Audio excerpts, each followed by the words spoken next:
Hey y'all, this is Crystal. Welcome back to the channel. And today's just a little something different, but it's something I've been thinking about doing for a little while.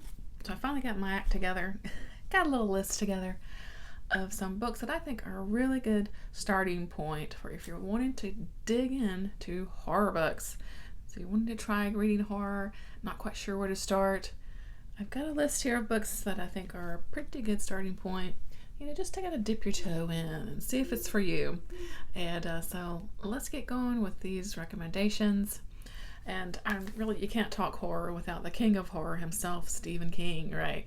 For a lot of us that read horror now, I think Stephen King was like the first horror writer that we read, and it certainly was for me.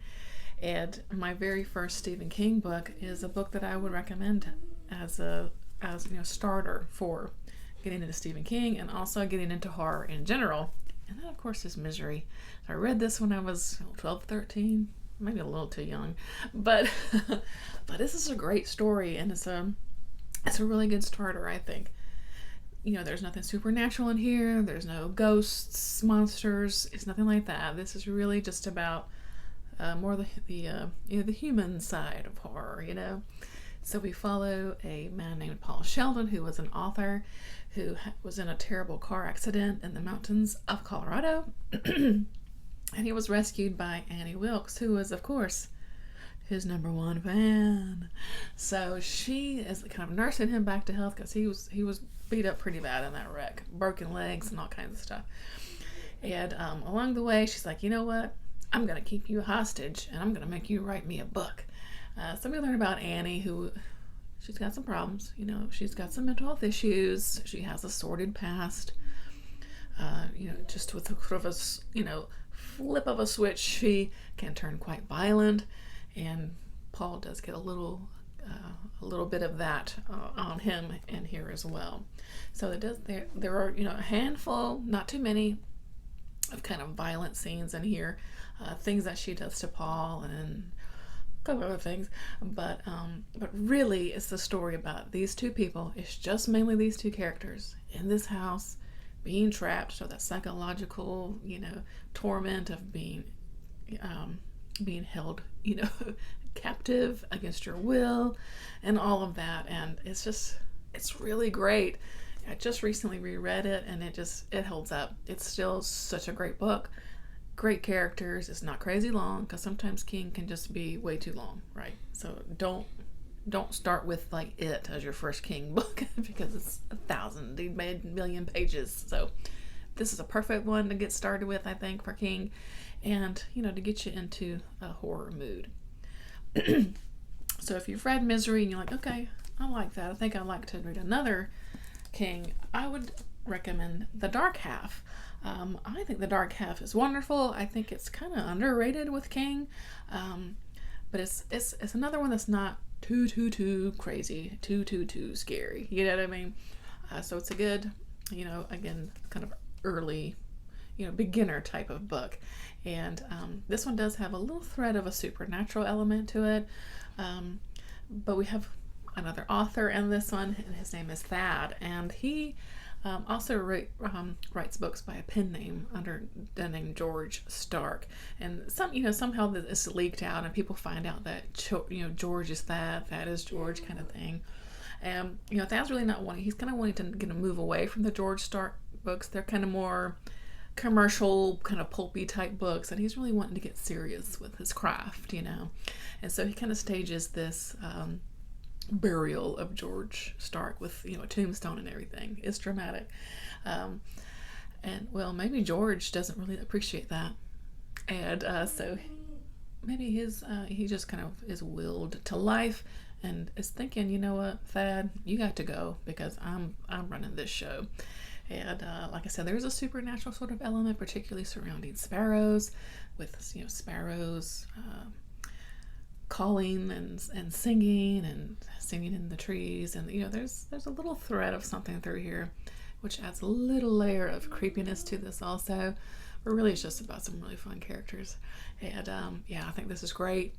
Dark Half is really good. Again, it's not too crazy long, Yeah, it's a good one. So these two kings, I think, are a good place to start with Stephen King and with horror, getting you into a horror vibe as well. All right, so next up on my list here, I got a couple of spooky house books, and these are spooky house books that really are not super spooky, right? They're more atmospheric, that gothic feel of these sort of old homes, and you're not quite sure, like, are they haunted? Is this a ghost? Not quite sure, kind of thing. But you're really more about the atmosphere of the house itself.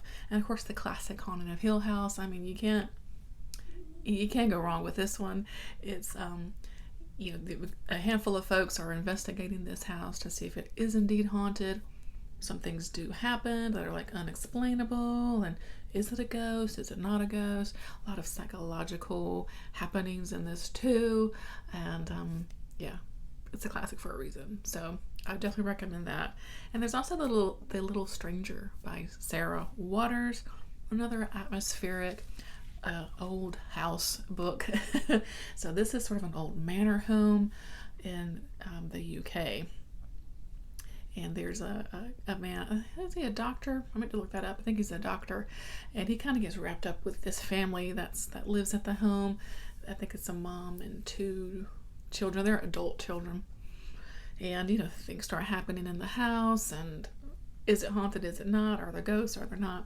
That kind of thing. Again, it's just more atmospheric of this old homes and its creaks and moans and everything. And again, just great atmosphere. So those two are some pretty good spooky house books that aren't too crazy spooky, actually. You're not gonna have nightmares with these books. All right, so the next couple of books I have labeled as spooky fantasy. And the first up is Neil Gaiman's The Ocean at the End of the Lane.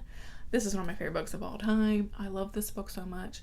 And it really is spooky, but it does have some fantastical elements that really just elevate this to a whole other level. So we're following a man who has come home for a funeral, and while he's back home, he's kind of visiting where he grew up, their old house, where the old house used to be, and all of a sudden, like, he's just sort of flooded with these memories of when he was around 8 years old, and he's remembering the Hempstock family that used to live, kind of next door, and the three women that live there, and again, all these memories are just flooding about this particular time period of his life, and this really bizarre things that happened, and stuff maybe coming in from other worlds, all kinds of things, and how that Hempstock family, they have some special powers. Yeah, it's so good. It has some very creepy scenes, but it's not crazy scary, but it's just, again, very atmospheric, nice creepy vibes, with a really wonderful story with really fantastic characters. Gaiman really captures that, feeling of what it's like when you're really kind of scared when you're a little kid. How things scare you and how adults tend to not listen to you, that kind of thing. He captures that really beautifully in here. So this one, yeah, I love it. And then also another book that I actually recently finished is The Twisted Ones by T. Kingfisher. Perfect intro into any kind of horror. Because it also has a lot of humor in this one too. But we have got a woman who has she's come home, right, kind of thing, but she's cleaning out her grandmother's house, who has recently passed away. And her grandmother was a little bit of a hoarder, so there's a lot of stuff to go through, and she's discovering things as she's going along. Yeah, there's this old book that she's finding out, and her grandmother's husband was like involved in something strange.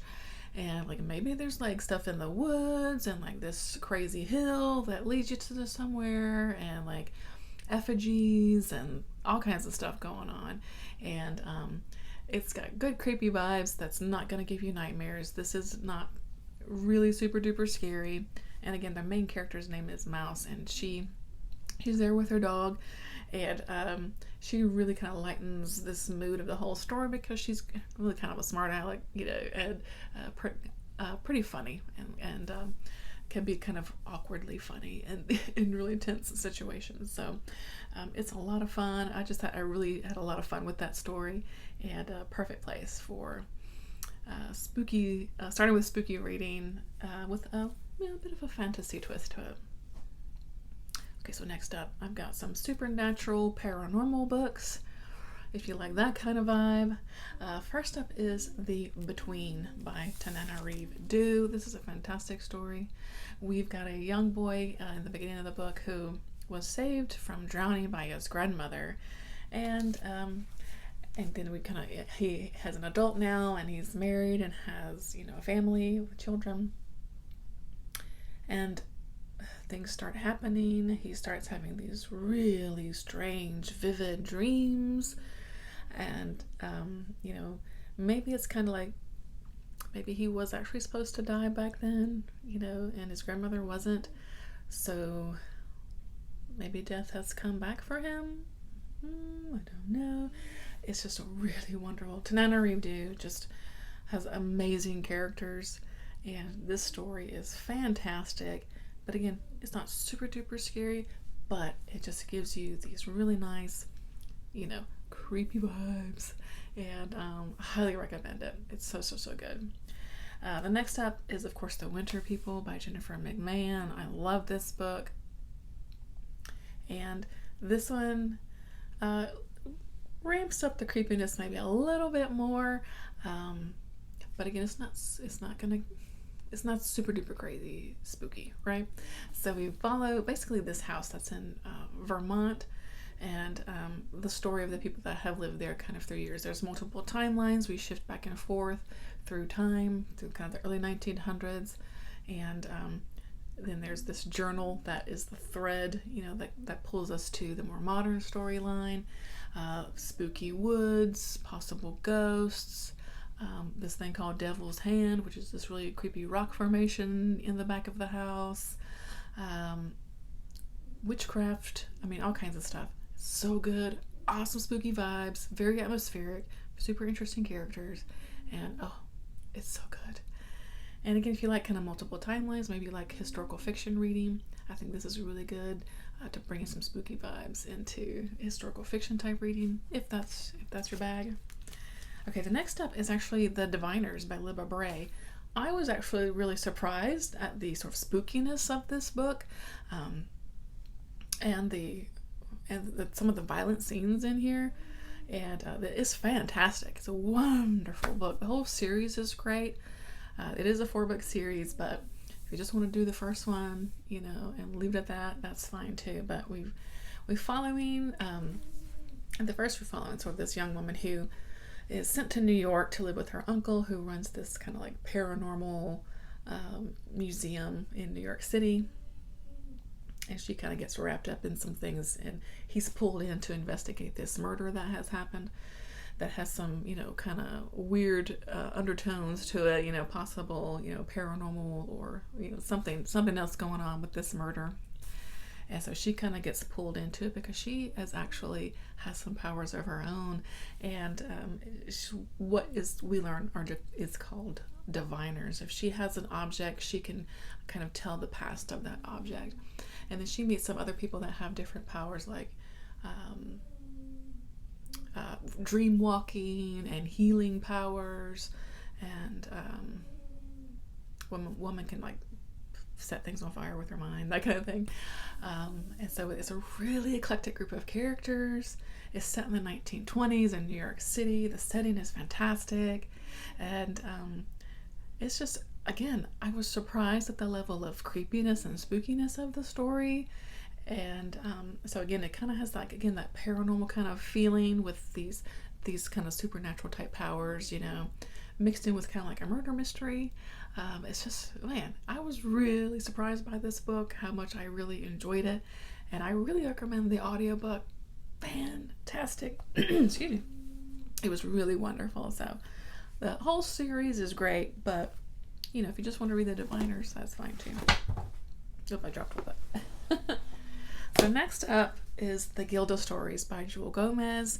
This is a vampire story, but it's not super duper gory and not, anything like that. It's more of a quiet kind of story. and we follow Gilda, who is an runaway enslaved person, and she gets, kind of brought into this brothel, and wouldn't you know it, the brothel is run by vampires, and she soon kind of is brought in to be a vampire and kind of takes control of everything. And we actually follow Gilda through many, many decades. I think we go up into, so the last chapter ends in 2050. So you think from like the late 1800s, 1850 to 2050. And, it's not super long, but it really, packs a punch in this book, and following her, as she's deals with being immortal, deals with, having this lifestyle now. And then there's some, kind of political machinations going on too, of different vampire groups and that kind of thing, and just trying to protect herself, all of that kind of stuff. Is there's a sapphic romance in here, which is really lovely, which I don't know, it's just really great if you're looking for vampires that are not super gory, not a lot of blood and guts. This is fantastic, and it's a wonderful book. And good place to start with vampires if you're, again, not looking into those bloody gory ones. Fantastic book. Alrighty. Alright, so those are those. Okay, so, and then